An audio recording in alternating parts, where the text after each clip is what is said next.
Russia Ukraine সংঘাত শেষ করার জন্য যুক্তরাষ্ট্র ও চীন একসঙ্গে কাজ করতে পারে বলে জানিয়েছেন মার্কিন প্রেসিডেন্ট ডোনাল্ড ট্রাম্প। 30 অক্টোবর দক্ষিণ কোরিয়ার বুসান শহরে চীনের প্রেসিডেন্ট শি জিনপিং এর সঙ্গে মুখোমুখি বৈঠকের পর তিনি সাংবাদিকদের বলেন, দুই নেতার আলোচনার বড় অংশ ইউক্রেন সংঘাত নিয়ে ছিল। তিনি বলেন, আমরা একমত হয়েছি যে এই সংঘাত অবসান সহজ নয়, তবে একসঙ্গে কাজ করে পরিস্থিতি মোকাবেলা করা সম্ভব। শি জিনপিং আমাদের সহযোগিতা করবেন।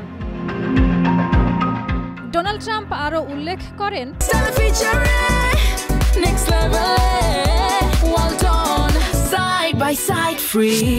রাশিয়া সংঘাত অবসানে আগ্রহ দেখাচ্ছে না, এজন্য তার প্রশাসন রাশিয়ার দুই বৃহৎ তেল কোম্পানি রোসনেফট ও লুকোইলের উপর নিষেধাজ্ঞা আরোপ করেছে। তবে বৈঠকের আগে তিনি চীনের প্রেসিডেন্টকে রাশিয়া থেকে তেল কিনতে বাধা দেওয়ার কথা বললেও বৈঠকের পর জানানো হয় যে এ বিষয়ে আলোচনা হয়নি। ডোনাল্ড ট্রাম্প বলেন, আমাদের মূল আলোচনা রাশিয়া ও ইউক্রেন সংঘাতকে কেন্দ্র করে হয়েছে। শি জিনপিং মনে করেন, যুক্তরাষ্ট্র ও চীন একসঙ্গে কাজ করলে তা শুধু দুই দেশের জন্য নয়, পুরো বিশ্বের জন্যই ভালো হবে। আমি এ বিষয়ে তার সঙ্গে একমত। ট্রাম্প যুক্তরাষ্ট্র ও চীনের যৌথ উদ্যোগকে বিশ্বজুড়ে সংকট সমাধানের জন্য গুরুত্বপূর্ণ হিসেবে দেখছেন।